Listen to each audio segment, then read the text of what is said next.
The Alternative Dig Talk. Real issues, real talk.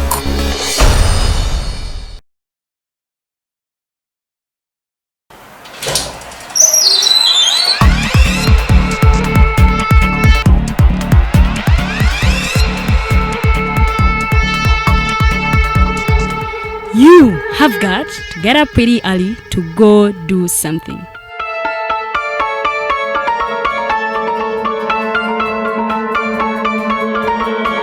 We are the Alternative Dig Talk.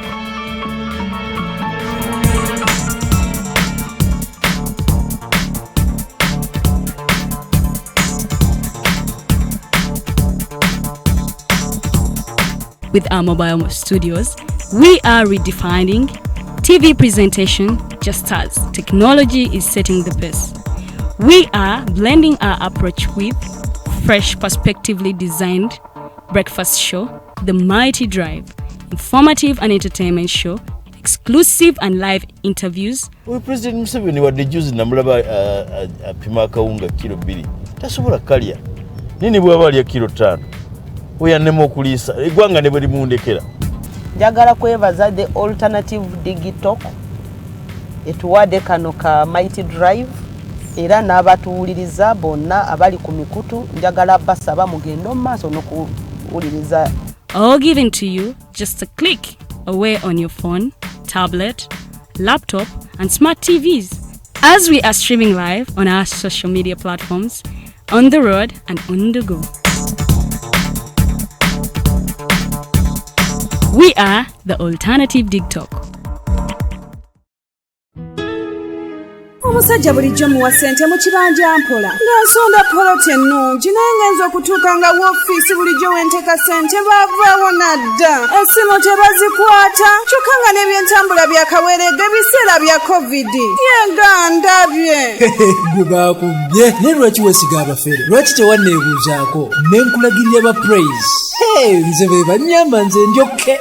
Praise Property Consultants Uganda Limited bagula n'okutunda ettaka kosa amayumba bapunta ettaka ne bakwanguyiza okufuna ekyapa bazimba amayumba kosa n'okuba plan ne architectural design balina plot enteeketeeke wonna w'ogyetaaze ate ku byapa ebya private mile land n'ebibanja ku ttaka lya Kabaka era bakkiriza ekibanja mpola basange Wandegeya mu katale ka KCCA Southern Wing leve y'okusatu lumu 128 oba ku ssimu 0706 147 006 ne 0783 821 918.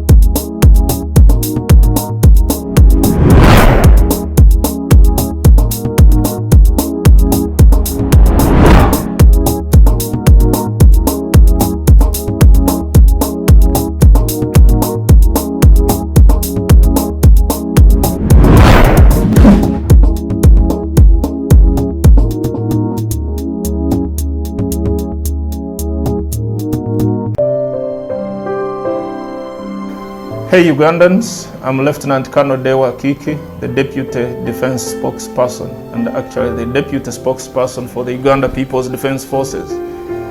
I was hosted on Alternative Dig Talk. I encourage all Ugandans that this is the way to go.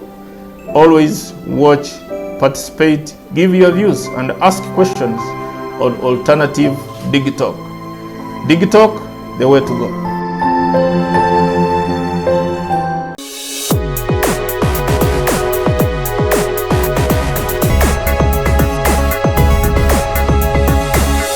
The Alternative Dig Talk. Real issues, real talk.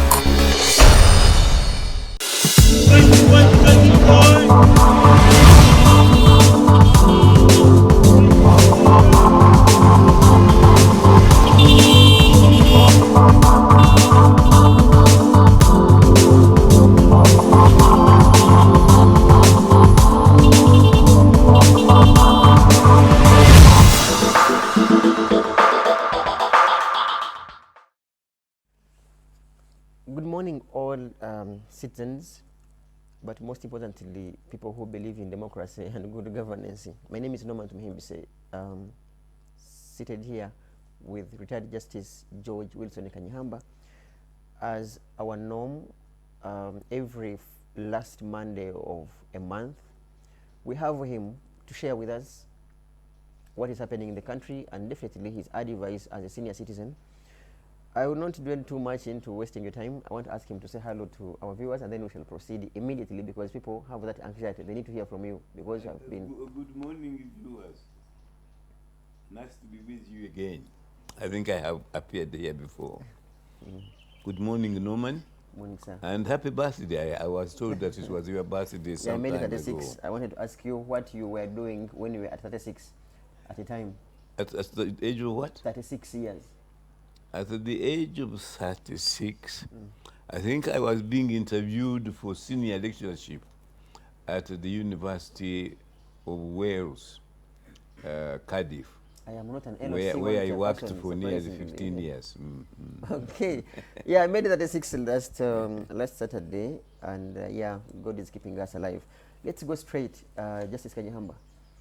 There has been a lot of concerns and so many issues in this country. Let's begin with the bail application, with how your judicial system and your friends in the judiciary are managing this. Sewanyana, Honorable Sewanyana, is granted bail of 20 million cash. He's granted bail. The release order is served duly at Chigo prison. The Honorable attempts to walk out definitely, and then a drone is waiting for him, grabbed, taken away. Your comment? We have had such sad incident in the history of governance under the NRM party and organization. You may recall the security forces invaded the High Court to release suspects who had been released by the court.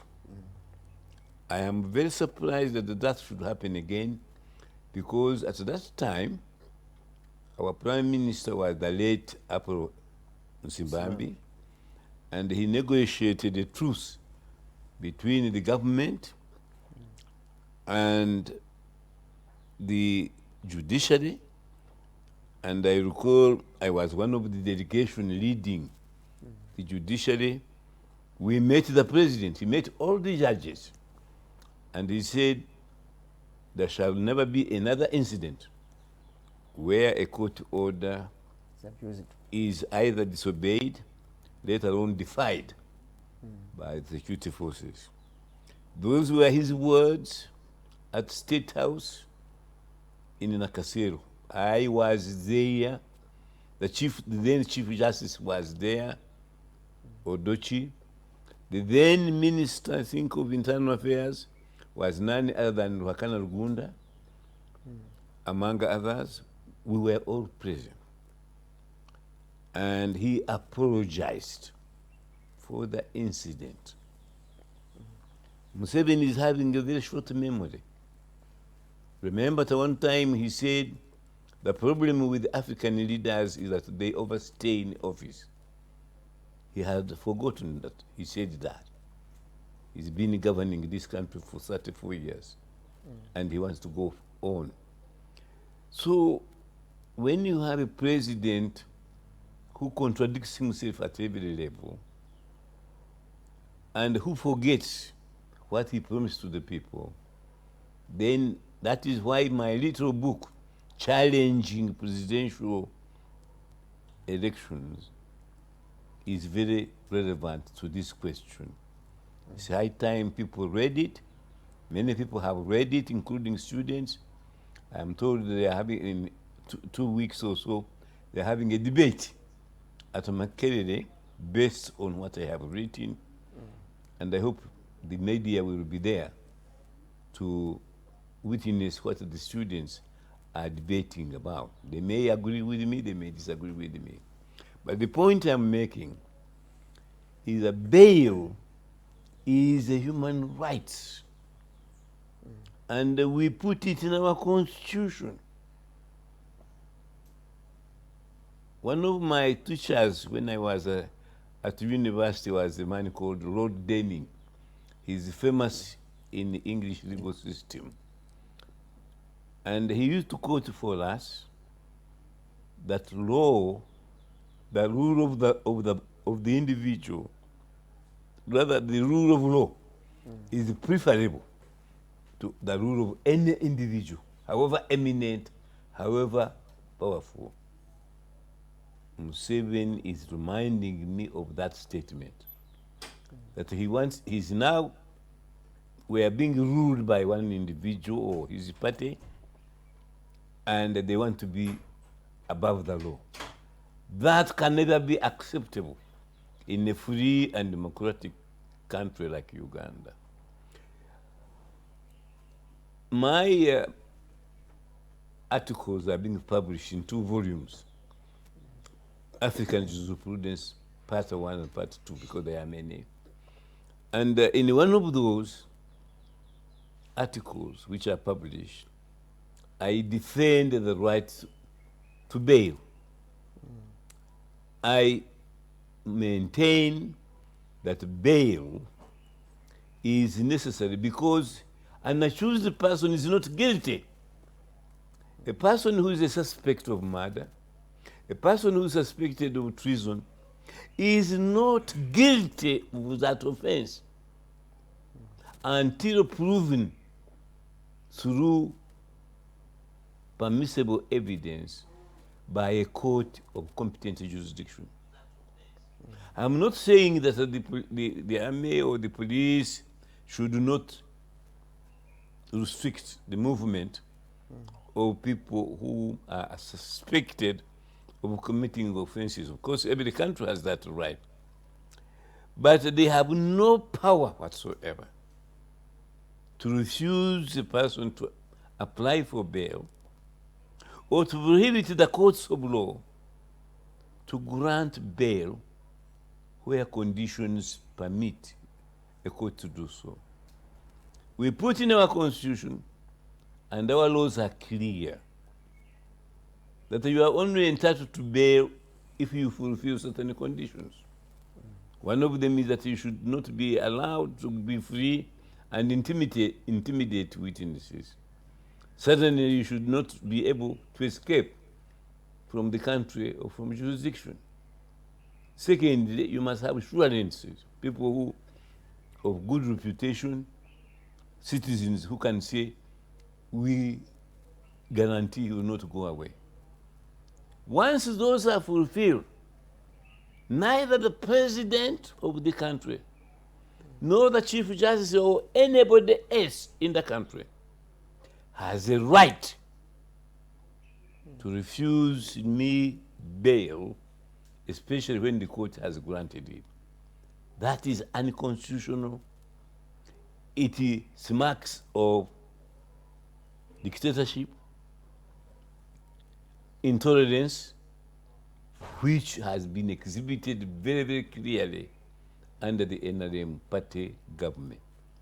And we cannot tolerate it anymore. I am very angry because Museveni must have read that article of mine. I used to be his Minister of Justice, Attorney General.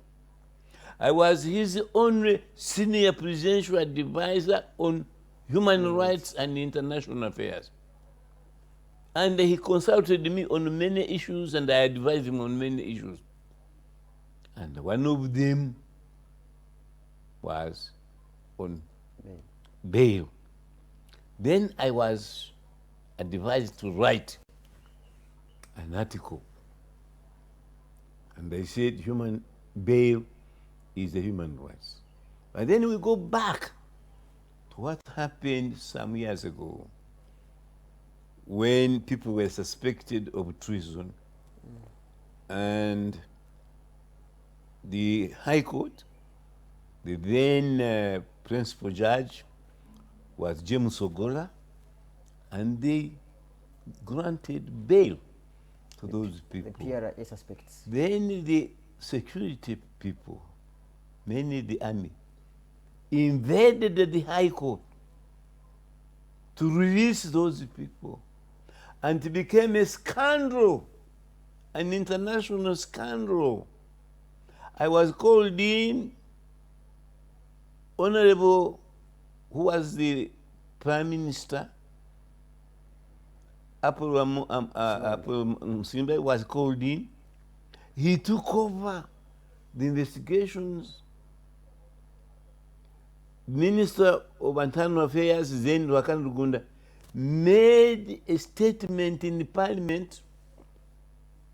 The president called all the judges and regulated the incident, said it will never happen again. Especially where bail has already been granted by the court, the executive can never interfere. Now, when you are telling me that President Museveni allowed the same thing to happen, to say Wanyana and another MP, this is ridiculous. Let me tell you also what happened. When I was Minister of Justice and Attorney General, there was an agreement which actually was blocked by President Museveni. He called me, said, Kanyeihamba, you know, holding ministers and permanent secretaries is not very wise. Because apart from that they are very important people, it is reflected on the appointing authority that they appointed the wrong people. So it doesn't augur well on me that a person I made a minister or permanent secretary is arrested and detained. So I say, President, there is one answer. Anybody who brings you, rather has suspicion against a minister or permanent secretary, let the Attorney General look at that allegation first. Before any arrest? Before any others. Let him satisfy himself or herself that what is alleged has got some substance. There is a, what we call in the law, a prima facie case. And if it is not there, Mr. President, don't arrest ministers or permanent secretary. He agreed. I wanted to finish this story. Then when I was abroad on government duty, I think I was in China, they arrested Honorable Moses Ali, Omar Otubo, and 1 or 2 others. And they were charged with insurrection or something very serious, criminal treason. They put them in jail in my absence. When I came back and I read the story, I went to State House and said, Mr. President, I am resigning now. He said, Kanyeihamba, you are being democratic, rather dramatic. Why do you want to resign? I said, we had an understanding that the government will not arrest a minister or permanent secretary or an MP unless the Attorney General or his people had looked at the prima facie evidence and advised the president to do accordingly. He said, my people, meaning security people, have advised me that these people are criminals.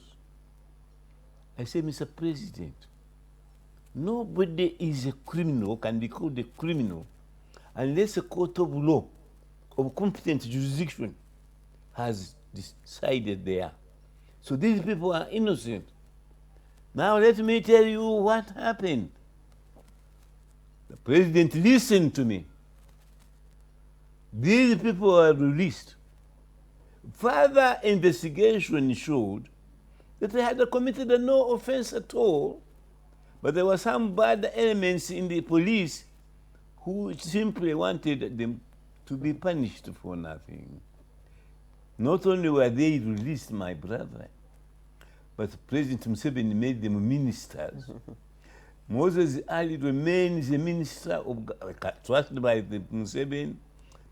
Up to now, he's reached the retiring age, but Museveni keeps him as a deputy prime minister. Has President Museveni forgotten that incident?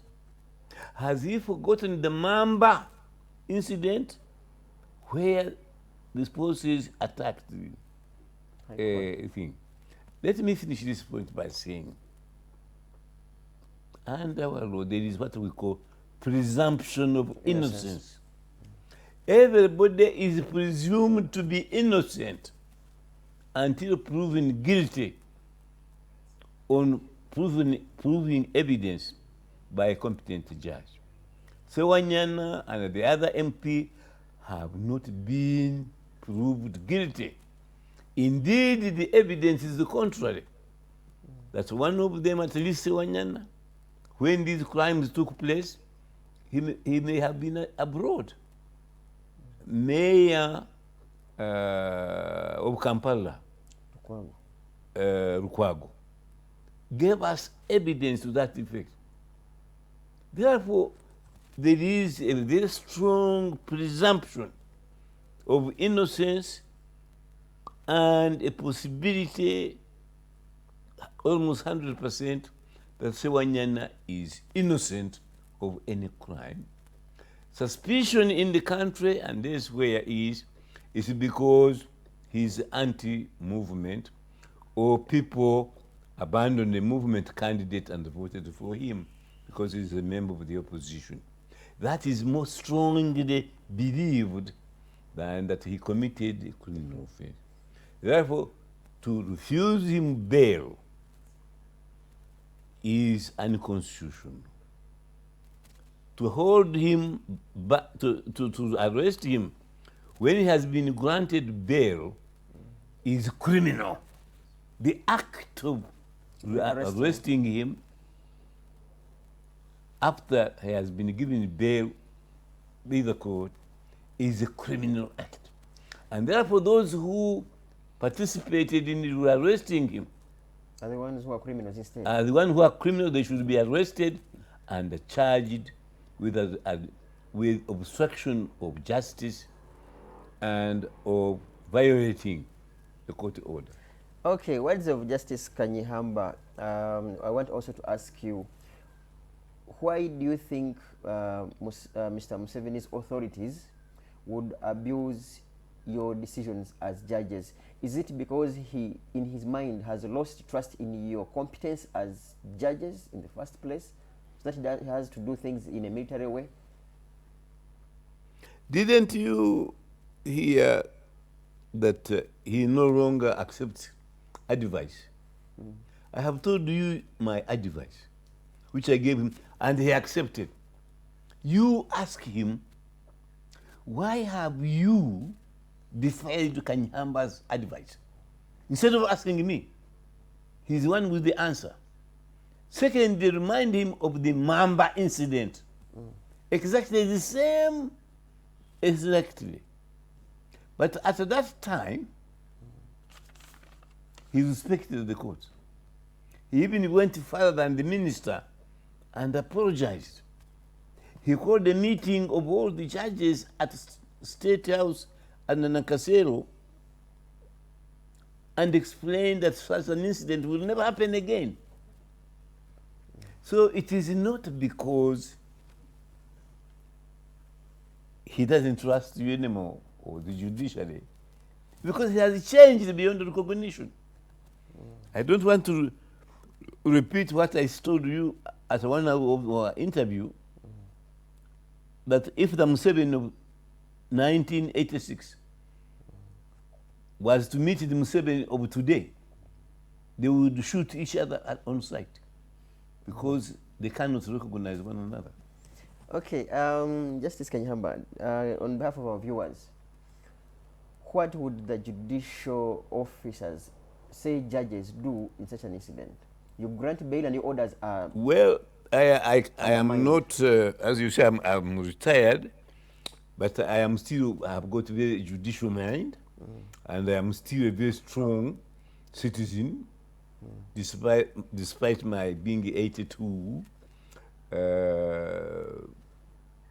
John Nagenda, who is a very close advisor to the president, wrote last Saturday He himself has lost confidence in Museveni continuing. He wants him also to retire. He said, you have reached your age. They gave the official age at 77. That is 2 years after he should have retired. But many people in Ankole who know him, they think I'm only 2 years older than him. 2 years. Wait a second. Are you which means that he's 80. Are you insinuating that Mr. Museveni lies about his age? But he doesn't lie. He told you he doesn't know when he was born. He writes in his own books that I don't know when I was born. So they gave him an official birthday, like the Queen of England. The Queen of England birthday is in June, but she was born at a different time. So being 77 is an official date given by the government. But if you ask me, I once visited the late Byanyima, who knew him very well, because they grew up in the same community. And also, I was a friend of Dr. Mine, who was also very close to them. And both of them said, Museveni is much older than 77. But that is not very important. In any case, he is. He has admitted, and the newspapers have admitted, he's over the age of retirement. And we don't want to go to that area. However, it is not that Museveni no longer trusts people. People no longer trust him. It's the other way around. You know, you helped in me finding alternative digital helped me to found Kanyeihamba Foundation. You can't believe it, how many, especially younger people. Everybody, people are contacted the university, they want to be members. And I don't know whether we shall have time to discuss Kahinda Otafiire and Basajja Baraba, who has made a lot of money. I don't need it personally, but I want to donate that money to the Kanyeihamba Foundation. And even if God were to take me earlier, I want you and everybody to continue fighting Basajja Baraba and Kahinda Otafiire to pay that money. We shall come into Otafiire and Basajja Baraba concerns. Okay. I want to also ask you on behalf of our viewers. General Otafiire, when he appeared before a committee of parliament, because as a minister of internal affairs, yes, sarcastically he said, why doesn't the opposition, in particular NUP, use its structures to fight the criminals in massacre? What do you make of that?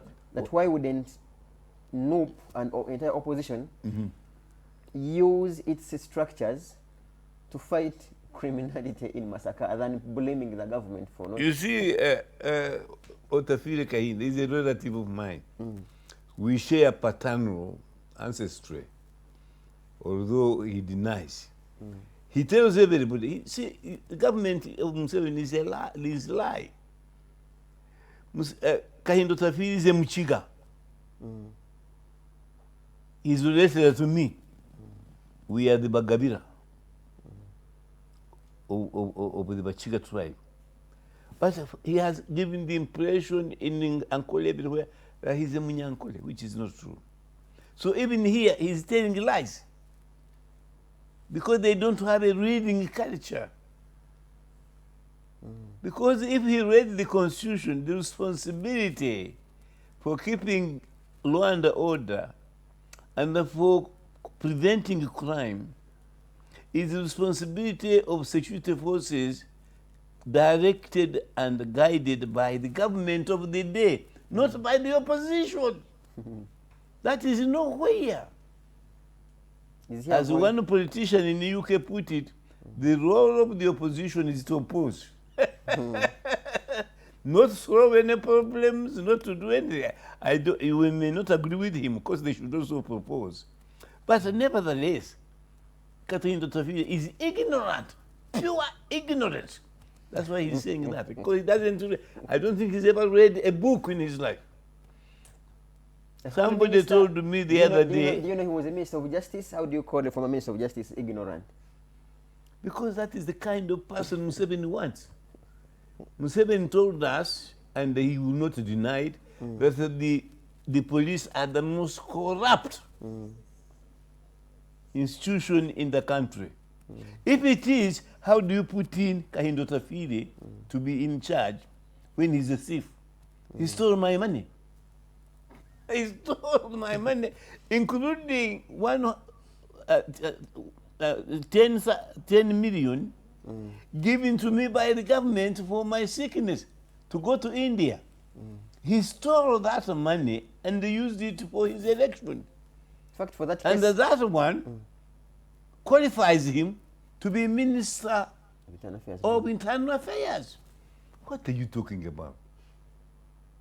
Corruption and nepotism in Uganda today are the qualifications you need to be given a high office. corruption and nepotism And a nepotism. are a qualification. Hmm? Are a qualification for some There are of the ministers. qualifications for appointment Aren't under the NRM. there some ministers in this regime that you think aren't corrupt or They are there. I can give you one. I don't know more evidence. But somebody like the Prime Minister, Arupo, in the my vice opinion, the vice president? she should have been the Prime Minister. She's very good. She's very efficient. I have never had any evidence that she's corrupt.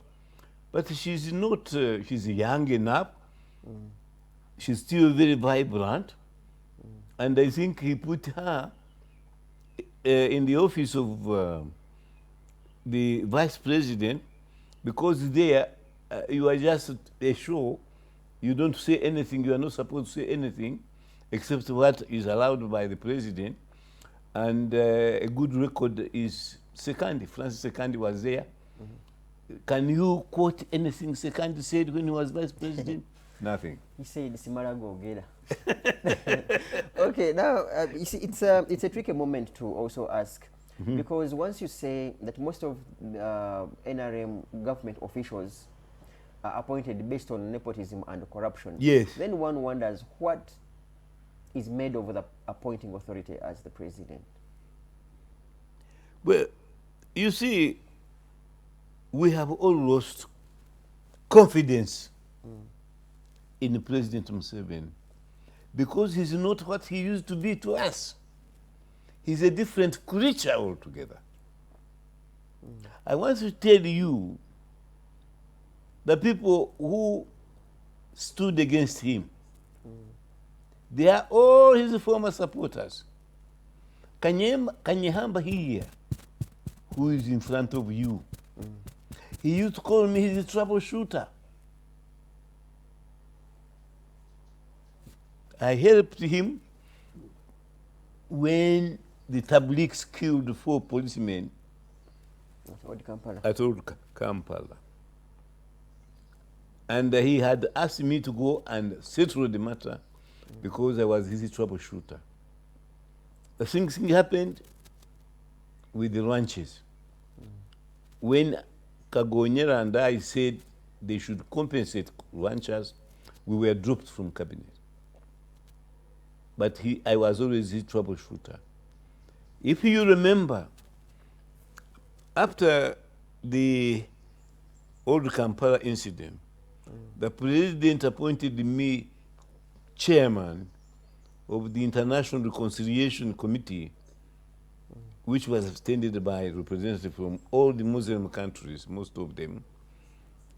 And I was with the late Katama and the now retired Gertrude Njuba. We were assisted by my faithful civil servant who helped me there, Raf Ochan, who is now the chairman of the Public Service Commission.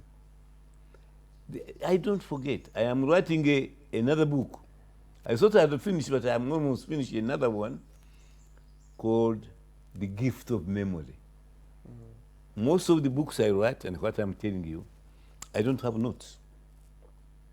And yet people like Kahinda Otafiire, when you hear what they say about me, you can't believe it. He said I was mad. Yeah, it's coming. It will come. I'll leave it there, but it's very, very interesting. Because I wanted to ask I you. look forward to that. I wanted to ask you. So having said that, I don't know really. Part of it is fear. There is this country is gripped by political fear and the personal fear, fear to lose one's job, fear to do this or the other, but also by political fear. And what is amazing is that even members of the opposition political parties are also afraid of the current governance. Because I have been arguing, why don't they find their own newspaper? Because they're always appearing in the government, or government-backed newspapers. They say, why don't you, has anybody ever said, people have got money. People like Shagulani and so, they could find a newspaper, even in a broadsheet. But they are afraid. And when you ask me, they said, government will ban it. I said, why? Why don't you let it ban it, and then we shall know. But you find it, attempt to find it. So they say, Museveni, that's why I disagreed with the opposition when they say Kyagulanyi said the judges were biased. That's why he wanted me to. I said, excuse me, how do you know the judges are biased until they have made the order? You can only judge a judicial officer, through their orders. And when you don't take a case there, and you say because he's biased, then you yourself, you are becoming a judge. You are judging him without evidence. Like Museveni jailed those people who are criminals when people have not been convicted of a crime. These things, they have a habit of following each other. They are logical. You can't have one, you can't eat your cake and have it at the same time. Okay, we are with Justice Kanyeihamba, and he's trying to take us through lots of advice and also analyzing the entire sequence of events. You, the media and the whole world saw you ambush, storm, or attack General Otafiire's ministry, that's Ministry of Internal Affairs, some weeks ago. And when he was contacted by one of the media houses, he said, "You are a madman. Are you mad?" I think that my answer to that is laughter, because usually sometimes madmen laugh. But really, I wanted the country and the whole world to judge. Am I the one who is mad, or General Kahinda Otafiire? I think it's time we got both of you to ask whether you're mad and whether is. Let me tell you my relationship with Kahinda Otafiire. I didn't know him, and I always thought he was a Munyankole, as he said, until I discovered that actually he's my relative. We are related paternally. And then we became friends. Then I found it, when I stopped being a minister, I founded the chambers. And I got the chambers in EcoBank. When I went there, Kahinda Otafiire had half of the floor there. He had a business there. Although he was a minister, he had a business there. And he came. I didn't ask him. He came and said, "I want you to be my senior counsel." So that's what why did you ask a madman to be your counsel? So I have a letter here appointing me his senior counsel. I conducted a number of cases for him, including advising him so many times. He would come, I would be there, he would come and find me sitting in my office. "Professor, I want your advice." Then he would call me in his office next door. He said, "Professor, can you advise me on this?" I wrote many letters on his behalf. So we shared the same building, EcoBank. He had a young man who worked for him from West Nile. He can be my witness there. Many times that man came and said, "Kahinda Otafiire wants you. Kahinda Otafiire wants you." Then later, he invited me for dinner at his house. I went there, I met his family. He drove me there himself. He drove me from town to his house, showed me the house. When he was standing, the last time when he was defeated, he asked for my advice. How do you ask a madman for advice? So he asked me for my advice, I advised him. In those days, he really was very critical of Museveni. And he was saying Neno was also want to be president. Why does he stay in power for a long, long time? You know, you keep these things until people provoke you. I never wanted to see that. But Kahinda Otafiire wants to be president of this country. And he said Museveni is overstaying. So, am I the one who's mad or not? Then I have a picture here with him. I called him, he came for dinner with other friends. And he enjoyed himself. I can show you photographs here with Kahinda Otafiire in my house. How could we have dined with a madman? Now, instead of saying take him to Tarika, he comes to visit my house. So who is mad, him or me? The host or the visitor? Oh my God. This country, this is what I'm telling you. Describe Otafiire. Describe Otafiire. At least I know you're good at literature. Describe him, in your view. Otafiire reminds me of a village Mukungu chief. What you want to do, you do. And nobody can stop you. You are very rebellious of your father. Remember how we abused Museveni because he didn't support him in his constituency. First time, remember, another person won, Kahinda Otafiire came with tears. And what am I going to do now? Because he only knows how to fight, presumably, and the government. So he was lost. So I said, but you have your business. I would like you to do some homework. What happened to, did he pay rent in EcoBank or did they chuck him out? I didn't know. But my view, Kahinda Otafiire reminds me of the ministers in Amin's time. I had a bodyguard when I first came with the Rude after we had overthrown Idi Amin. And I went to a big supermarket and I ordered the chairs and I ordered, I think, a fridge. And then I sat down there waiting to write them a check for the total amount. I think it was about 3.5 million. Then my bodyguard came. He said, Minister, what are you doing here? I said, I'm waiting to pay for the goods I have ordered. He said, excuse me, ministers don't pay. You go to any shop and you pick things you want to pick and then you go. They never follow you. They can never take you to court. So as far as I know, ministers don't pay. Now, this is what is happening. You are going to ask me specifically about Kahinda Otafiire and ABSA Balaba. And that is what's happening, that many people who are near President Museveni, they are untouchable. They are untouchable. What makes... And what's her name? Kamia, the Taniko politician, she said in her rule as IGG, they will be untouchables. I'm making an appointment to see her. And I mentioned Kahinda Otafiire, who still owes me 125 million shillings, and ABSA Balaba, who owes me with interest over 2 billion now, which has not paid.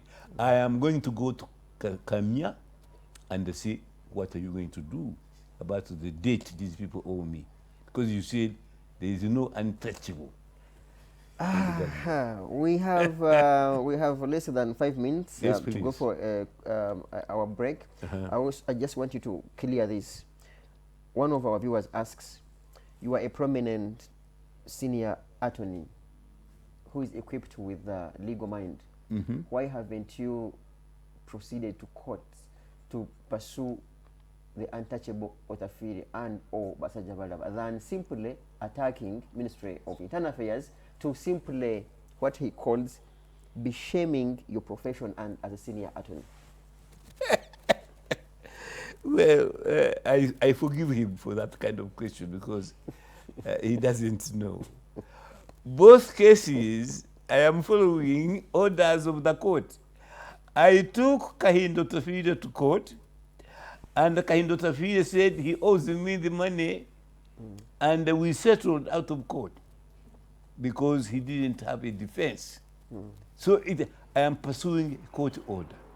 With Basajabalaba, when he illegally sacked me from the Kampala International University, I took him to law. I was represented by Katera and Kagumire in the High Court. I won the case, and they awarded me costs. He refused to pay. Only recent, this is now nearly 20 years. Interest has accumulated to the extent that he owes me over 2 billion shillings. Then recently, he admitted that he owes me money, but he offered, if I only accept a smaller amount, we shall settle out of court. I have his evidence here from his lawyer. So my brother who asked the last question, I forgive you. I never take the law into my own hands. I pursue the law to the limit. If you remember, when there was illegal appointments in the Supreme Court, I went to court. I even appeared as a lawyer in the Supreme Court. I appeared in the Court of Appeal. So I believe in the rule of law, not in the rule of the individual. He adds, okay, let me begin with Mose Mukisa. He says General Otafiire isn't supposed to be even called a minister. But below, other viewer asks, you are not a court broker. Why didn't you apply or employ or deploy brokers to pursue the matter than you going to General Affairs? But I did. I employed brokers. They even went there to enforce my judgment. But they would already be sent away. What is his name? Basajabalaba said, I am an official of the NRM, and they would be sent away. I went through all that. I am glad that these people are asking questions. They don't read my books. Obviously, they have a no reading culture. Anybody reading Kanyeihamba would never say, I can take the law into my own hands. No. Okay, our viewers, my name is Norman Tumuhimbise. We are still with Justice Kanyeihamba here. It's a very exciting morning, and he's just putting points as in point blank, like they call it. I want to ask you on behalf of our viewers, after you had not confronted but approached the Ministry of Internal Affairs in pursuit for your money. Yes. In your view, did you achieve the objective for which you went there? Oh, yes. I told you that after you publicized my visit there, ministers called Kahinda Otafiire saying you are shaming us. Other people called him, said you are a disgrace to Museveni. And the last Saturday, he sent part of the money. He sent a check for 10 million to my bank account. ABSA, go there and see. So these things of attacking your data's work. Pardon? Attacking the It data worked. Oh, okay. And I was advised by somebody I'm not going to disclose, but very close to government. He said our judiciary doesn't work, nothing works. You have to use publicity.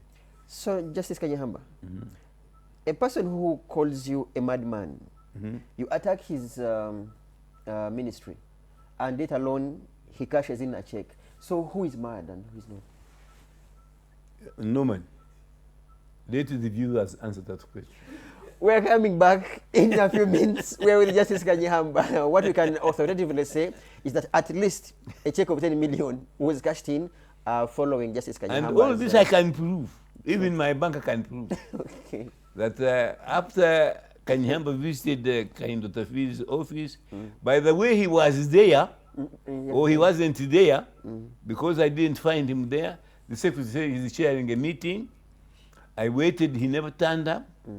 When I went there, the things you are leaving out, the two reporters. Yeah, we are beginning with that as soon as we return in our second hour. Thank you, viewers. Norman Tumuhimbise. But the point is that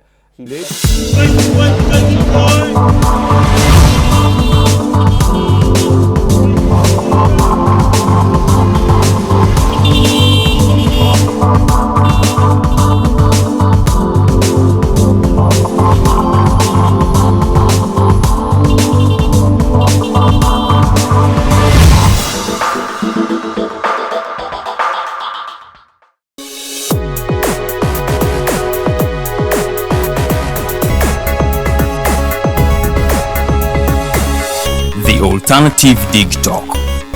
Real issues, real talk.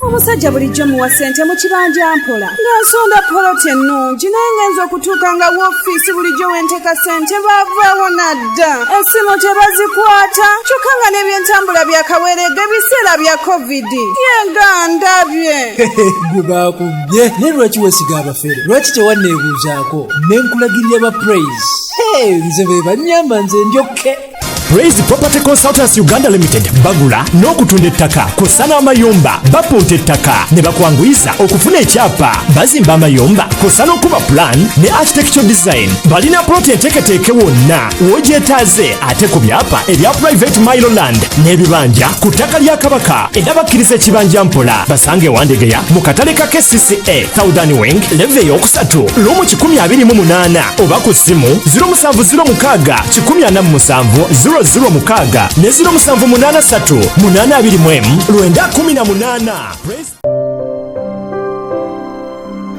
Hey Ugandans, I'm Lieutenant Colonel Dewa Kiki, the Deputy Defense Spokesperson and actually the Deputy Spokesperson for the Uganda People's Defense Forces. I was hosted on Alternative Dig Talk. I encourage all Ugandans that this is the way to go. Always watch, participate, give your views and ask questions on Alternative Dig Talk. Dig Talk, the way to go.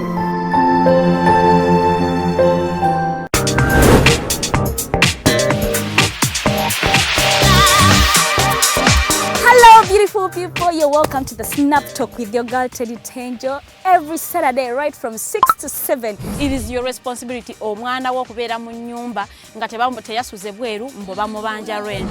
Koyo kulaba abalenzi abasajja abakunga butuufu tebabuulirirwa nga babulamu. Towerabira nti tuli wano ku the Alternative Dig Talk. Mukwano gwange gwali topic kiri wandyagadde twogereko. Is it about family? You can take your time, look for a job, stabilize, men will come, men will always be there, you will get the men. Bonna gwoyagala musajja yenna gwoyagala ojja mufuna. Embaga ketuuke bino bintu byasenga nawe ojja bafuna. Naye ng'oli asitudde ttu yakedde ku makyabbaga nti nsitudde ttu naye nga mubutuufu agambye nti akyali muto. Is it outside family? Is it society? Oh, could it be relationships? Just be commenting a topic yona gyandyagadde twogereko tujja kuba tujogera ku wano ku the Alternative Dig Talk ku share enganzi the Snap Talk.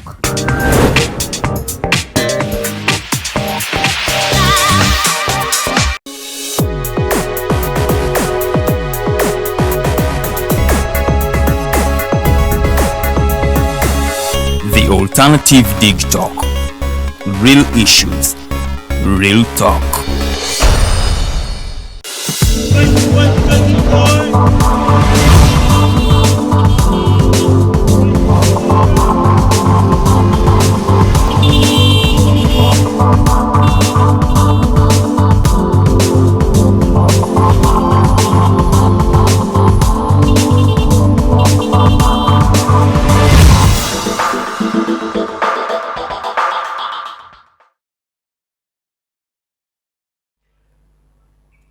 Welcome back, our viewers. My name is Norman Tumuhimbise, and we're still with retired Justice George Wilson Kanyeihamba.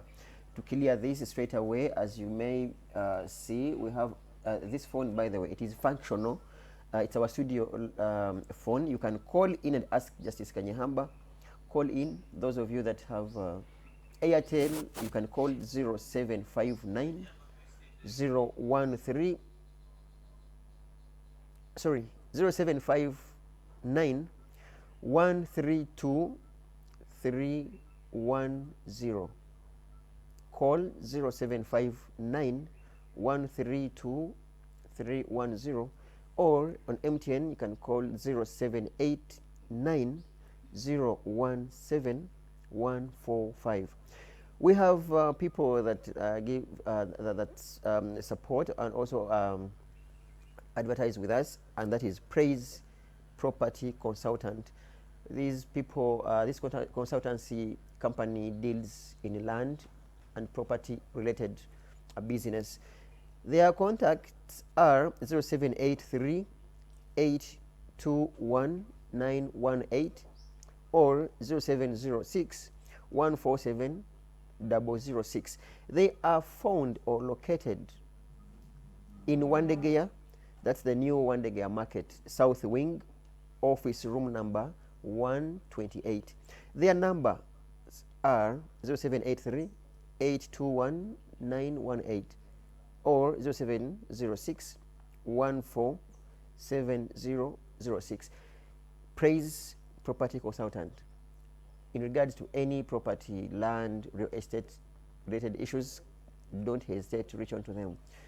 Justice Kanyeihamba, we want to go back to your colleagues, formerly your friends, and your this gentleman was more or less your boss, if I should say, Basaja Balaba.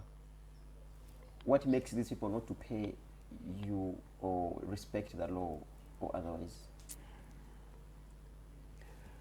First of all, for me, I hate people what they do.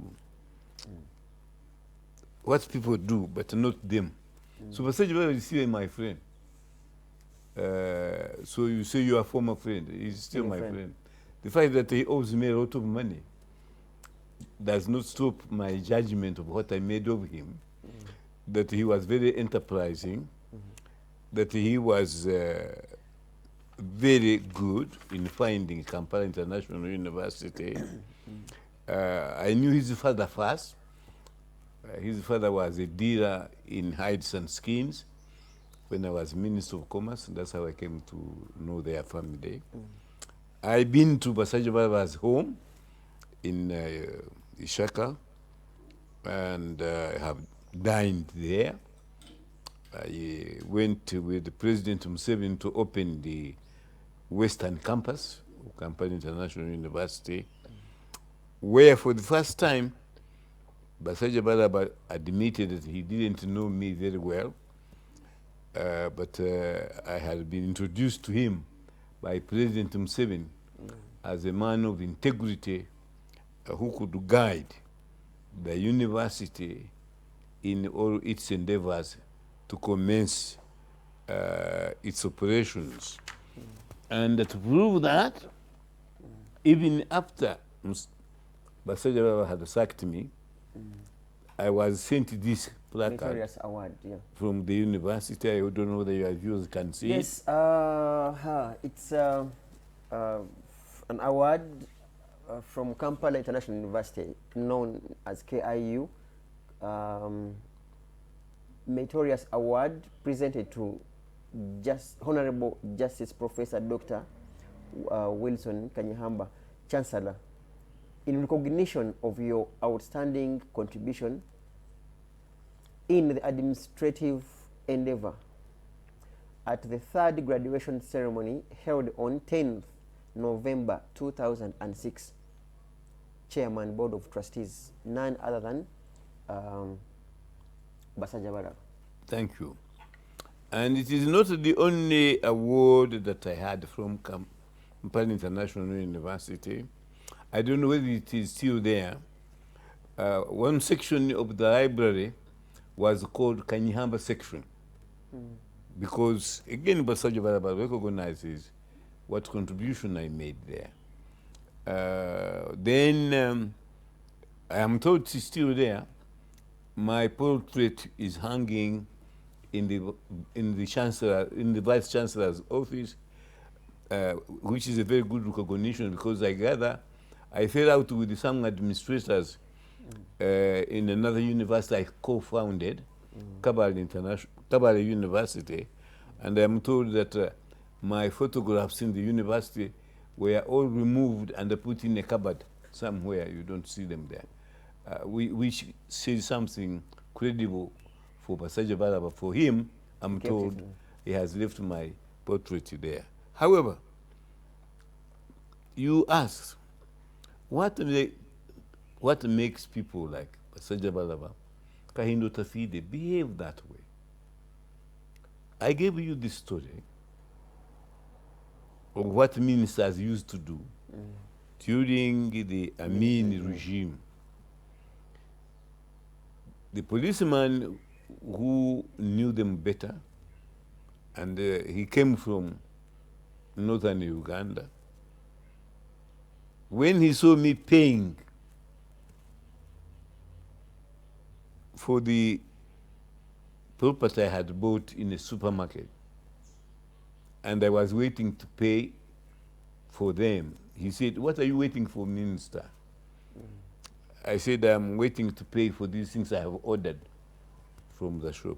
He said, "Excuse me, what's the problem with your government?" He said, "Ministers don't pay.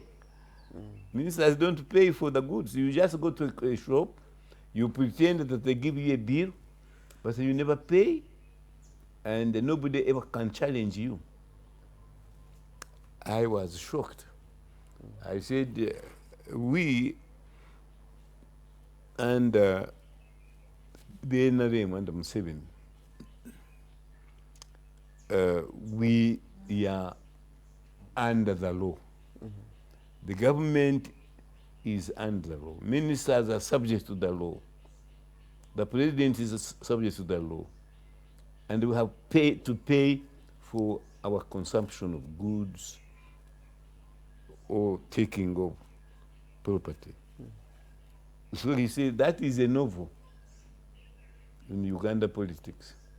He was used to a regime where ministers and high officers of government were untouchable. They could do anything with impunity and don't pay for them. I'm not saying that that is the same uniform under the NRM party government. No.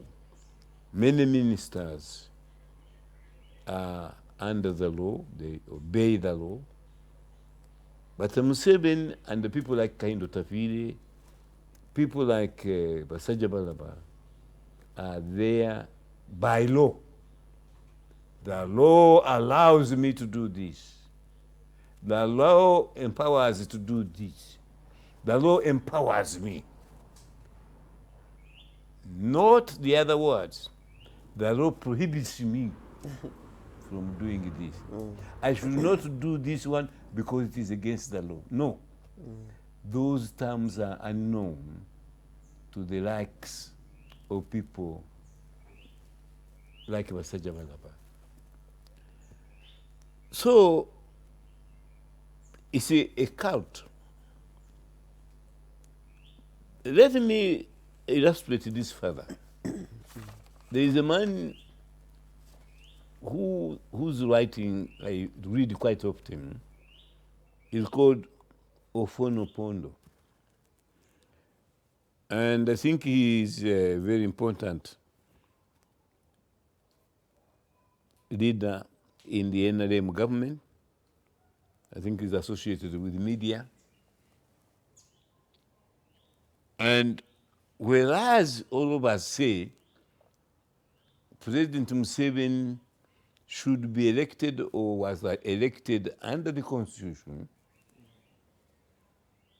he recently wrote an article saying Museveni will remain president as long as he's alive or he's not incapacitated by an accident. In his vocabulary, Ofonopondo, has no idea that Museveni could be removed from office by a vote of no confidence or the electorate preferring another candidate. That is not in his vocabulary. And unfortunately, it is the same understanding that many who support the NRM party believe in. They have never thought that the nature could act and Museveni dies in office and there is a necessity for his replacement. No. They think he will live forever. They think he's immortal. And that is why the idea of talking about succession is an enigma to people of that persuasion. That's why President Museveni also is irritated whenever Ugandans say, who will succeed you? Let's take his official date, that is 77 years old. I have predicted, as many have, that he will not be president beyond 80, which means that really my prediction that he should tell us that he will end office in this term is borne out by facts. But he finds that irritating because in another 3 years, taking by the official age, he will be 80. Now, how many Ugandans, apart from those of us who are already octogenarians, believe that in the next general election, an 80-year-old candidate should be standing to be president of this country? Are there any? My view is that there are very few. When a time ago, the president was addressing the nation in what they call the State of the Nation address, many of these older people would be asleep. People like my good friend Moses Ali. Kajura has retired, he was also asleep. The media had a very field day for photographing people who were snoring in the chamber while President Museveni was addressing the nation. Most of the time, they didn't know what he was talking about. But they were in charge of portfolios, very important portfolios. A good friend of mine at one time was a minister in a very important portfolio. But he was partially blind. He doesn't see. And you see, who was running the ministry? So, but nepotism, royalty, and blind royalty, and corruption are the hallmarks of governance in Uganda of today. Somebody asked me the other day, are you saying there was no corruption in the days of Obote or in the days of Amin? There was. There was corruption. I give many instances under the UPC where there was corruption. Amin was in power for 9 years. Normally people feared him because they didn't know if you are corrupt, whether he's going to execute you or not. Not because they were holy, but they were very frightened. But having said that, I say, without any contradiction, they were less, and they were not sanctioned officially by the government or by the president of the day. Today, they are sanctioned. Now you say, Kanyeihamb, what do you mean by that? Let's take the case of corruption. There is a younger lady who I am told now is in charge of fighting corruption. What's her name? Nakalema. It was reported the other day that she has recovered about more than 12 billion Uganda shillings from thieves. Did you read the story? It was in the press. But there is not a single person named as being responsible for stealing that money. Did the money steal itself? I was very, very excited when she came into office. And I sent her a report of corruption in the judiciary, including judicial officers who the Chief Justice himself had named as corrupt. I had sent a similar copy to the chairman of the Judicial Service Commission, Justice Byamukama. Is it Byamukama or whatever?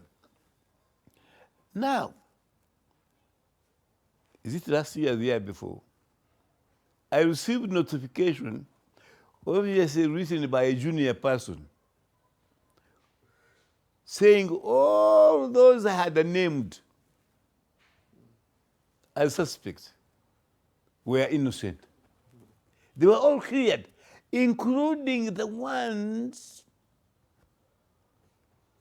reported by the Chief Justice himself, Bata Katurebe. And I called the media, showed them the letter, New Vision, and the Monitor. There was no story about it. Nobody wanted to publish this story. I still have that evidence here. When my report came in, I named 7 judges and the 4 magistrates as being suspect of crime or abuse of office or incompetence. 3 of those I named were also named by the Chief Justice, Katurebe himself. 2 of them were named by the American government. Can we have a slow boat? In a second, just a second, and then we shall proceed. With Justice Kanyeihamba.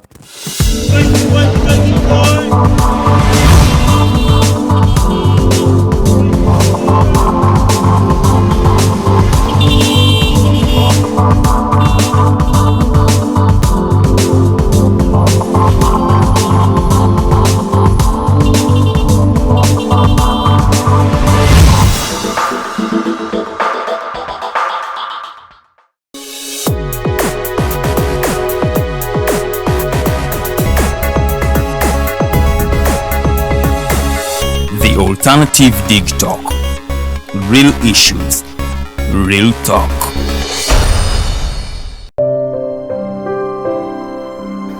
Hey Ugandans, I'm Lieutenant Colonel Dewa Kiki, the Deputy Defense Spokesperson and actually the Deputy Spokesperson for the Uganda People's Defense Forces.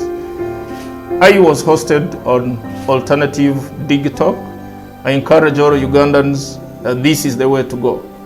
Always watch, participate, give your views and ask questions on Alternative Dig Talk. Dig Talk, the way to go.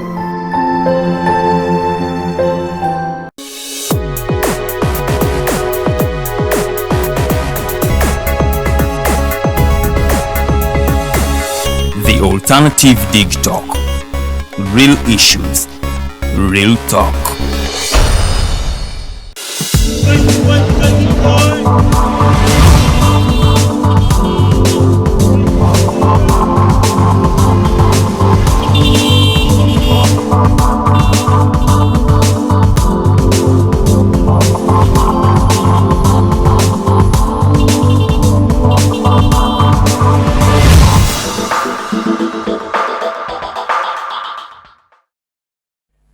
Okay, we're back. Sorry for those seconds, but we are back with Justice Kanyeihamba. And here comes a question straight away in regards to nepotism and corruption. Of late, I do not know whether you have been following the sequence of events where people are choosing Right Honorable Nabanja for employing his family members, in particular some daughters and others, in the same office. Did you ever appoint your relatives in your offices when you were still big? Never, never. The only evidence I have, the relatives came to me when I became Minister of Commerce. And they asked, in those days I was responsible for giving bags of sugar to the needy and to institutions. So they said, we have shops, can you give us some sugar to sell? I said, never. Especially you are my relatives, this would be nepotism. You can ask them, I refuse. So they regarded me as a very mean person who didn't like his relatives. So I've been blamed for not helping my relatives. If you look at the government, who has been who, I have never appointed a relative in my establishment. Not even my cook is a relative of mine. Now I have my niece, a grand niece, who is looking up to me because I'm in a wheelchair, and she helps me, but that's all. And my daughter, my adopted daughter, she's originally in Uganda. She came to help here, not my relative. What do you make so of I such can. What do you make of such appointments where one appoints their relatives? Well, that is nepotism. But I don't have evidence of saying that the Prime Minister, current Prime Minister, has appointed his brothers. I knew the former Prime Ministers, Wakana Rugunda and Amama Mbabazi, and I know they never appointed their representatives, their relatives as ministers or whatever, or even civil servants. So I can vouchsafe that those I know, Wakana Rugunda and Mbabazi, were not of that kind. But I saw the accusation, which is very, very sad. I think they were choosing the Prime Minister and who else? Thomas Tayebwa, the Chief Whip. That's the Chief Whip. Yesterday but my problem again with these studies, they are not complete. You see, if you were to choose Kanyeihamba of having appointed his relative, you should say Norman was his brother-in-law. Mr. X was his son. They haven't. For example, President Museveni, obviously on merit, he has appointed his wife to be minister. I'm told that his brother has got a position in the economy, and then his son is the commander-in-chief of the land forces, and I'm told one or two of his relatives have government jobs. That clearly is nepotism. Let me ask, would you appoint your wife minister, no matter how... Pardon? Would you appoint your wife Never. No matter how qualified? Never. That is... Excuse me. Let me tell you why I wouldn't appoint my wife. I love my wife very much. Like Museveni loves his, I'm sure. I also believe in my wife. I also respect her views. So let me ask you a question. Your wife is your minister. Let's say Minister of Economic Affairs. And then you appoint somebody Minister of Foreign Affairs, whom she doesn't like. Then you have supper, and as you are preparing to go to bed, she comes to you in her night, she said, darling, yes, there is something that is bothering me. What is it? Why did you appoint Norman Minister of Foreign Affairs? I can't stand him. Do you know that when you are abroad, he makes a pass at me? He would like to sleep with me. For me, I'm not very happy that he should remain minister. Tell me, Norman, would you keep that wife? That Minister, man? definitely The no. minister? The answer is no.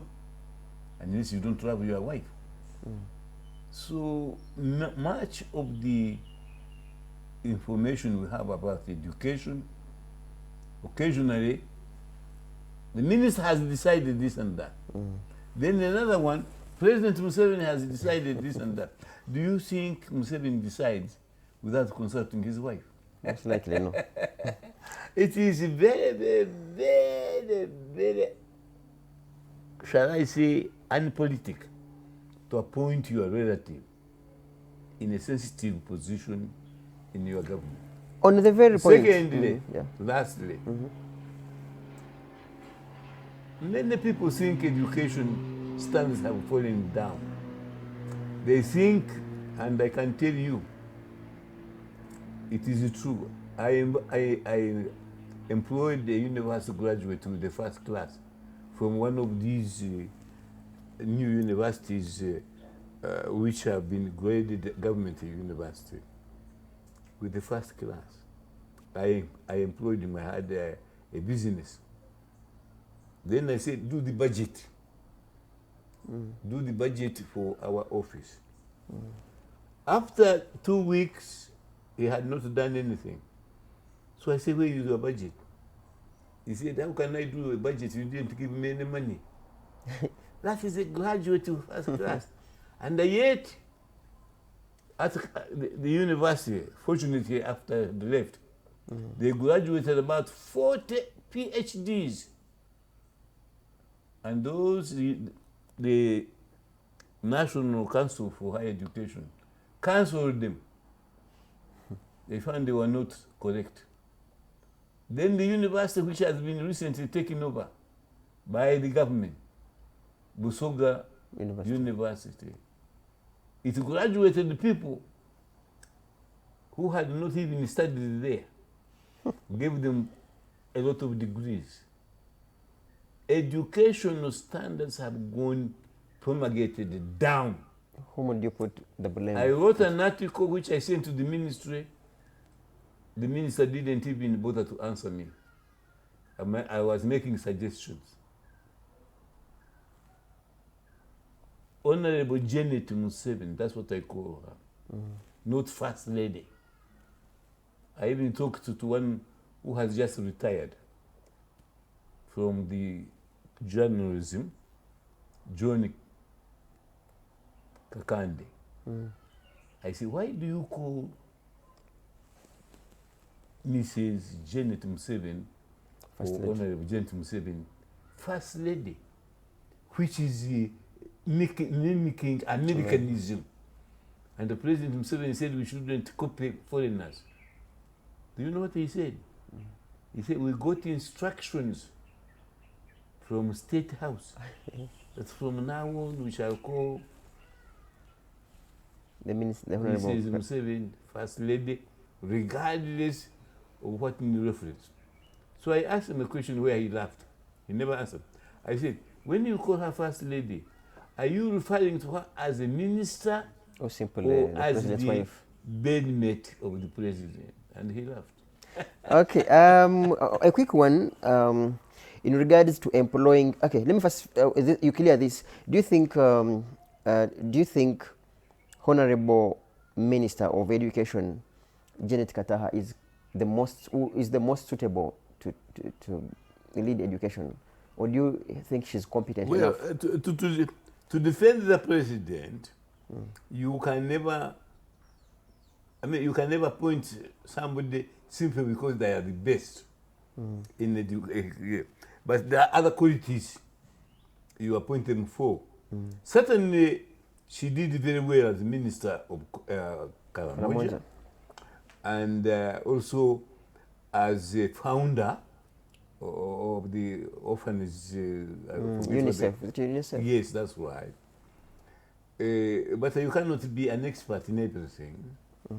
And if you were to ask me that because the president is a very powerful man, he tends to be authoritarian, it is really unwise to also appoint your wife as a minister.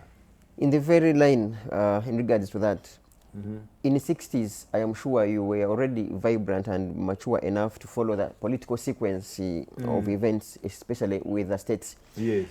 Kennedy's brother was one of the best attorney generals America has had, but this was relative to the president of America. So I mean, isn't it possible to also appoint your relative, but they also perform? You see, this is one area where you don't say, this is the exception that proves the rule. An occasional part like that is acceptable. But then you don't say, in every situation, you apply the you same. can appoint your brother to be Attorney General. This will not work. It happened to happen that case, and in any case, it was not there very long. Yeah.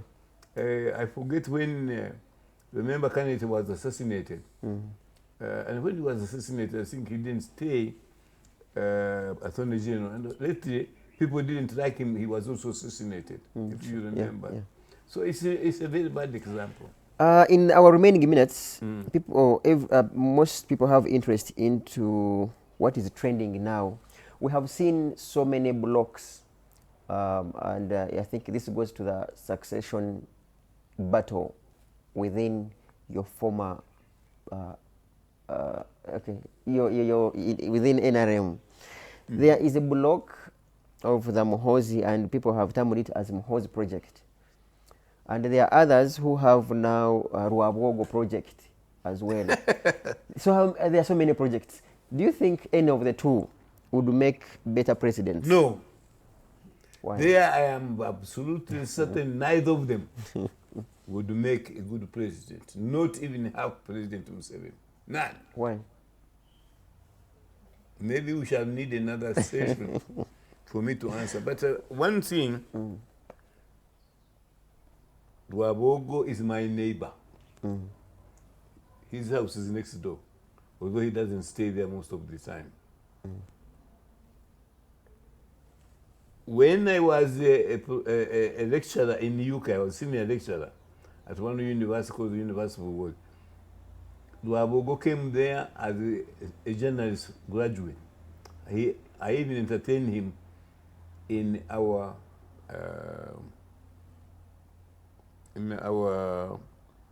staff room.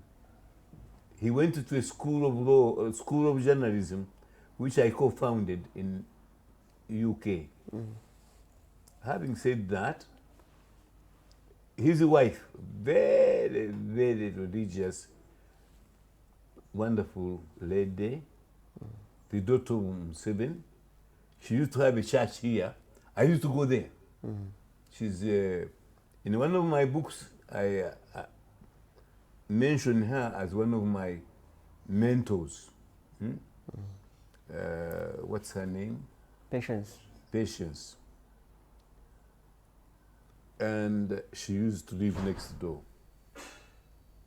Now, I don't want to go into details, but at one time I helped Ruabogo not to be embarrassed. He disagreed, or rather wrote articles which seemed to be disagreeing with the president. And in one of my land views, I commended his articles, Ruabogo, on a personal basis. It was read by the whole world. But since I got sick and they became closer to the president, he's never even said hello, although he's next door. I am told he's part of the owner of NBS. I don't know the truth. But it seems that I got information from there that he's the one who advised that they should not interview me anymore. I don't know the truth of that one. But you can ask him.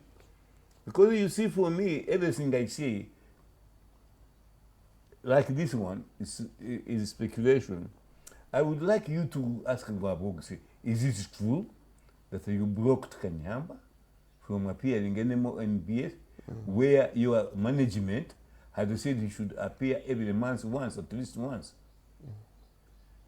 That is how transparent I am. I am inviting him and his wife to be members of the Kanyeihamba Foundation, which I have found. I will even show you a letter I wrote to them. We shall wait and see If what they reply. response they give. Our viewers, we are still So with Justice basically, Kanyeihamba. to go back to your question, I want to None of them. emphasize neither of them hopefully will ever make it, but they cannot make good presidents of Uganda. No. What? They are not even half the ability of President Museveni. And I'm here criticizing him. Okay. We know you're one of the most senior citizens in this country, and therefore you have been in so many corridors of power. Yes. One asks, did you ever hear any whisper or a rumor that your friend General Museveni was grooming his son to be president? Never. On the contrary, I have also written an article defending him on his views. Except recently, he's changed. Who has changed? Museveni. Previously, his relative, Salem Saleh, otherwise known as Akandwanaho, advised that Muhoozi should never be involved in politics, that he should learn how to do business. And that Salem Saleh, otherwise Akandwanaho, was prepared to teach him business. And when they rumored that Museveni was grooming Muhoozi, I wrote an article defending him and saying this is not true.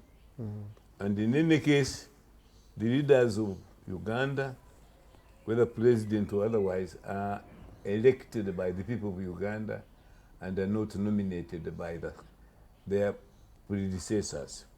There is an article to that effect. And it will be published in my perhaps first or second volume of African Jurisprudence, the Land View. Now, having said that, the fact that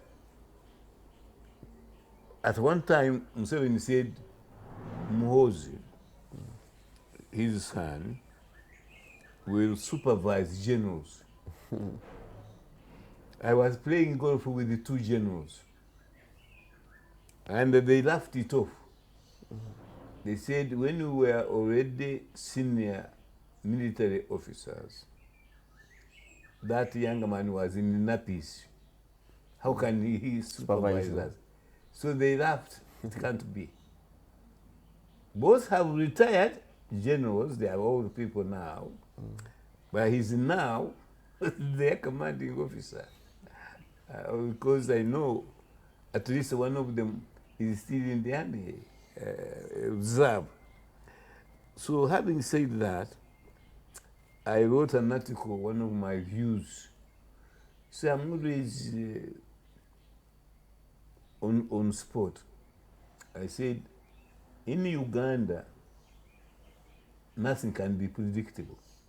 Does that mean Muhoozi is also Yes, like a, so it's also possible for him to be it is president? possible that Wabongo could become president. I lost $5 to Americans when I said there is no way. What is his name? Trump could be president because he was Trump. He was a Trump. But I lost the money. He won. So anything is possible in Uganda. There are these two questions before we get into our last minute. What do you think awaits whoever is likely to succeed Mr. Museveni? A lot of problems. Museveni has left a lot on his working desk, so much that whoever succeeds him, the first 2 or 3 years, will be clearing the decks. I remember that when Rule appointed me Minister of Justice and the Attorney General, he said, Kanyeihamba, you are an academic and a professional and a man of integrity. What I want you to do for the first year, we are supposed to have 2 years, the UNLF, is to look at the laws that Idi Amin made and clean them. That is your first responsibility in the first year. He left a lot of matter. So similarly, in the presidency, the concept of it, I've told you what Appoint thinks about it. President Museveni has left a lot of mess, which is unconstitutional. He has done things which a future president must really clean. And I think the overriding consideration in my comment here is we must get a president. Museveni must be succeeded by a president who believes that government is under the law and is not governing the country by law. This is very, very crucial. There must be a president succeeding Museveni who believes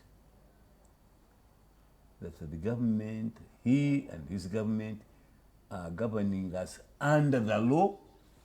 That means under the constitution and under the duly established laws of the country, and not by whims, so long as the whims are approved by a parliament which has staffed with his supporters through corruption and abuse of office. That is the most important cleaning that our country requires. We must be governed under the law and not by law. Our viewers, we are with Justice Kanyeihamba, and he shares his open mind in regards to so many things in this country. I think it's also fair enough in these remaining minutes, what are those specific qualities that you would expect of someone who is likely to succeed Mr. Museveni, in your view? The other day, I listened to the presidential candidates being nominated,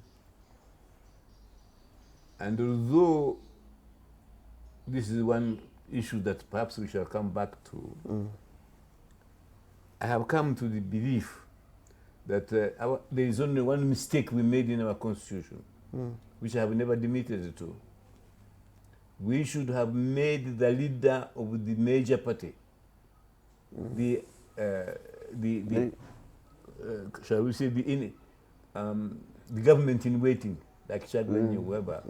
The leaders should be members of parliament, because I have discovered that it is a great misfortune and unfortunate, rather a handicap for the leader of the potential president of this country not to be in parliament and therefore be exposed to the media and speak for the country. At the moment, many even people don't know where Senator Museveni is. He often goes out of the country unannounced, and currently the person who has been having publicity and prominence is the leader of the opposition in the parliament. I am told he's a lawyer. I have asked that I want to talk to him person to person. I wish you could invite him and you interview both of us, as you did once with Professor Lumumba, because I think this man, he has not read challenging presidential elections. And when you leave here, get his phone and call him. Have you read Kanyeihamba's challenging presidential elections? Because I looked at the program of the opposition, which he leads in the parliament. So there. And it is really a replica of What? the NRM. Okay. So we're not getting anything You more have exciting. you have not told us a few specific Yes, sorry. qualities of he or she that you think would qualify to succeed. No, yes. I think that he should have the same qualities and the characteristics as Museveni had in 1986. If you look at the qualities of Museveni, apart from leaning to communists, I don't want communism in Uganda, but Museveni has got tendencies of communism.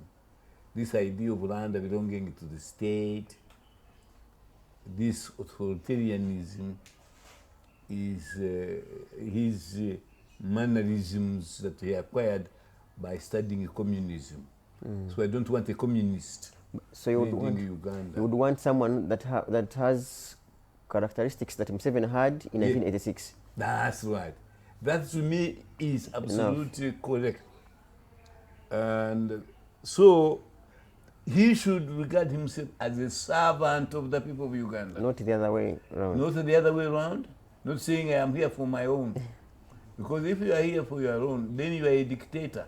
It means you impose yourself with your will on the people. So they don't like you. Yes, Gabriel says, I love your honesty, that you're so honest, as in you give, your views as plain and as spot on as possible. Edgar Matthew Karuhanga, thanks, Prof, for the great conversation. There's so many that I will not cancel. Aaron Chiza and so many others. This is one of our last questions. The Westerners, in particular, either Banyankore or call it any other name, have been in power for, definitely they will have been in power for 40 years. Yes. Do you think there is room for another tribe to come in immediately as soon as these people leave? I don't know. I don't talk in terms of tribes, but I talk in terms of regions. Yes, regions in particular. You are right that the Western region, which is Ankole, Kigezi, Bunyoro, Toro, have been in power more or less since independence. You are talking about 40 years, but it's more.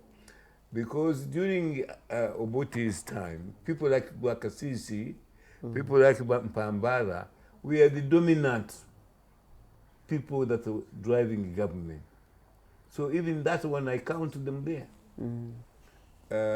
Even if you look at the self-governing government of Ben Chiwanuka,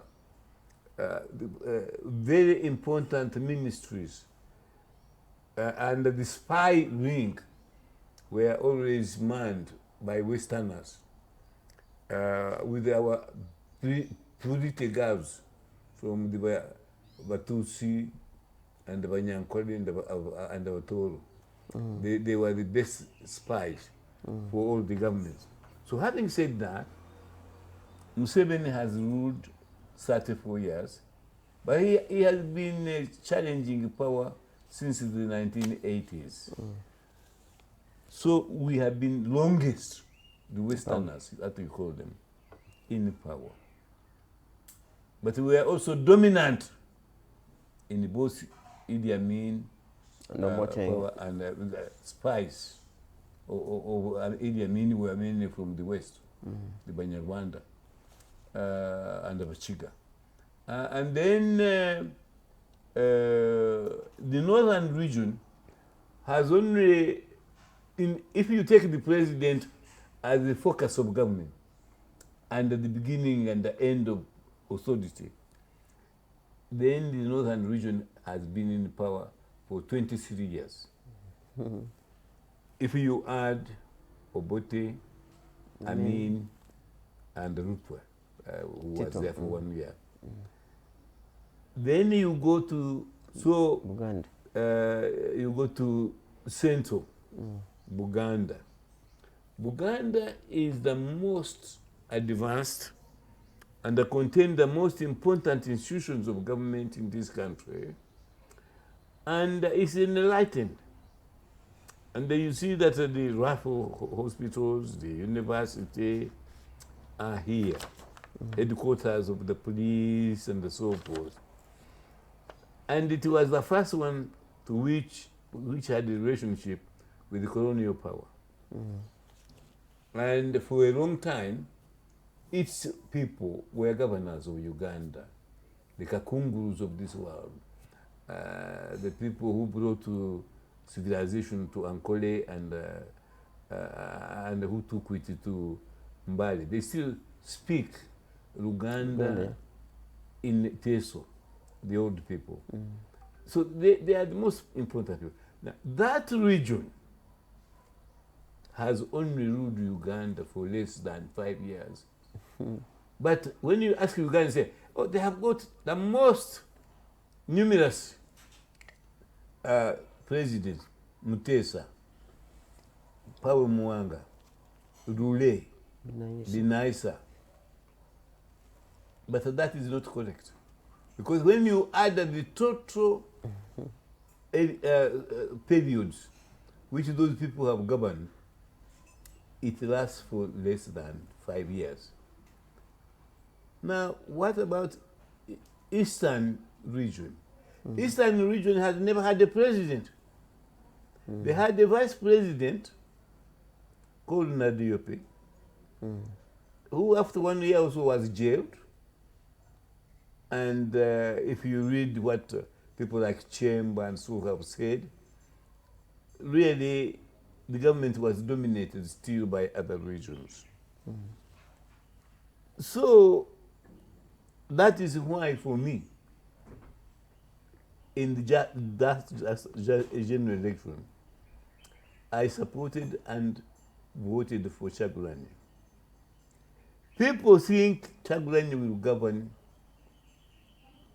single-handed. President Museveni is not governing this Uganda as we speak. It's governed by a combination of his relatives, Janet Museveni, Akandwano, his son, and 2 others. They are the ones who give him ideas. As I've told you, the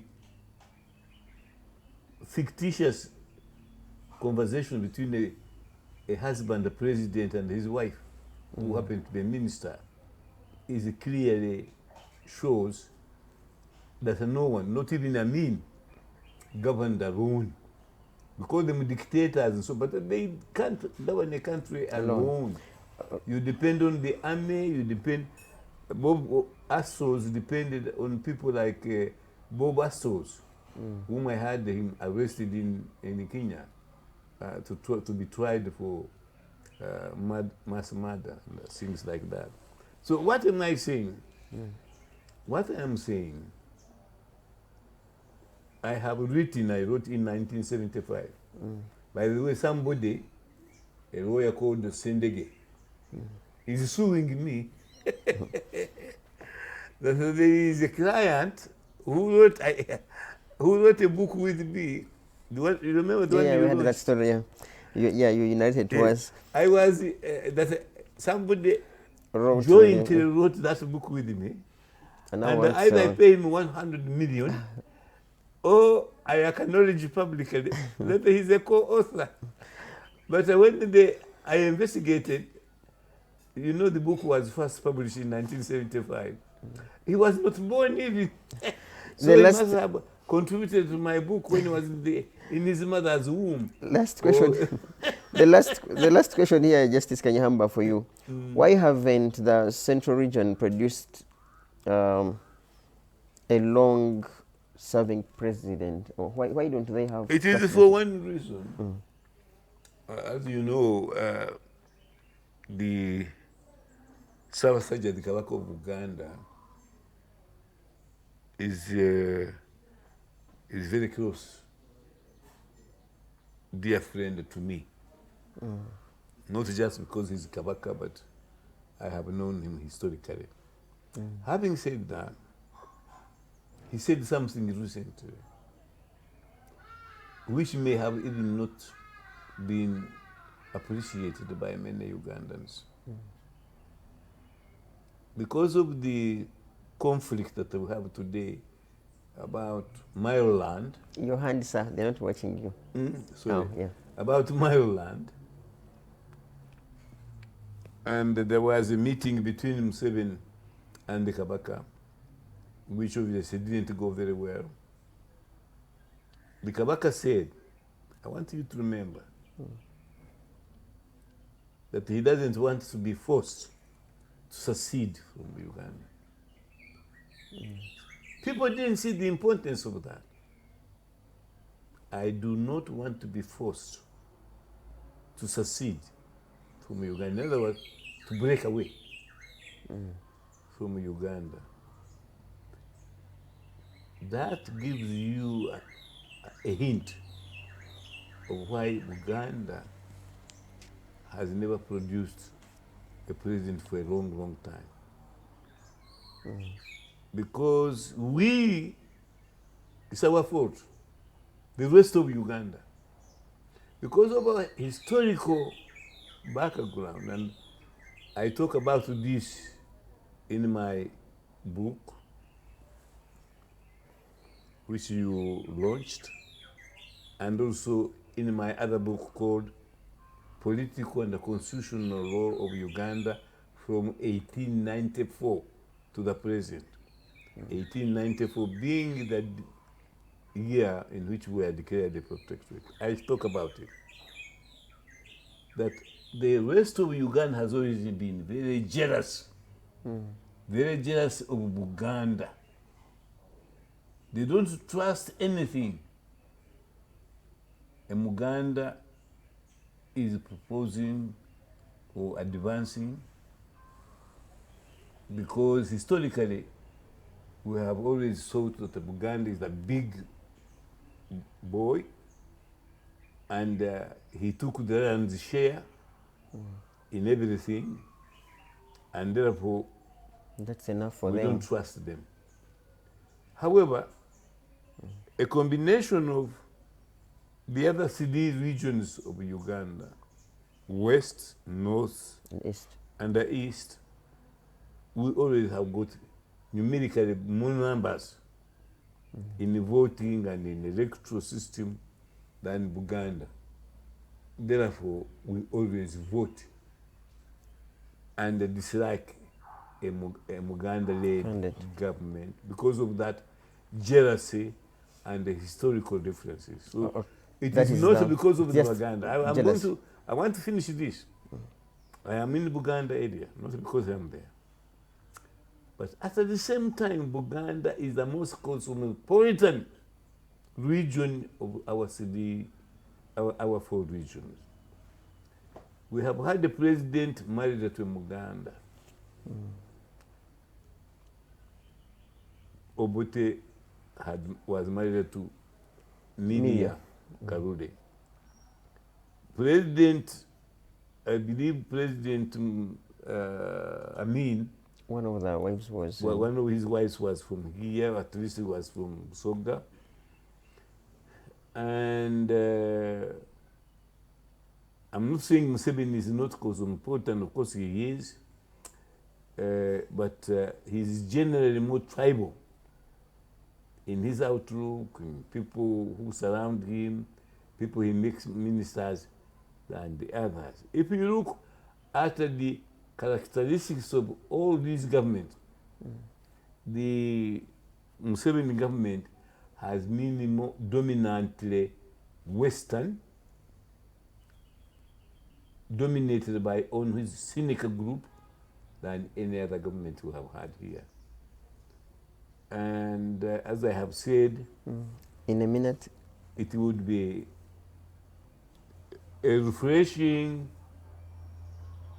thing to say we are one part of Uganda, rather we are one country.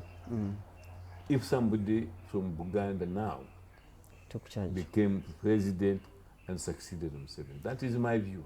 Okay, words of Justice Kanyeihamba. We can't thank you enough. My name is Norman Tumuhimbise. We have had Justice Kanyeihamba, and we'll be back in some couple of days or weeks, again to discuss and debate the sequence of events. May God bless all of us, and so as long as we keep law and order, but also praying hard that we have a peaceful transition at one point. Norman, see you then. But Norman, I want to say that when we first came, you said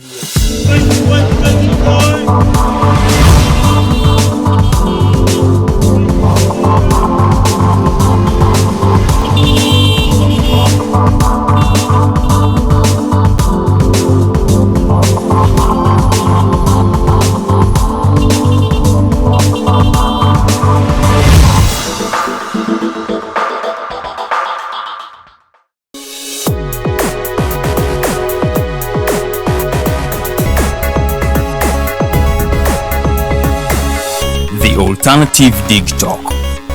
Real issues, real talk.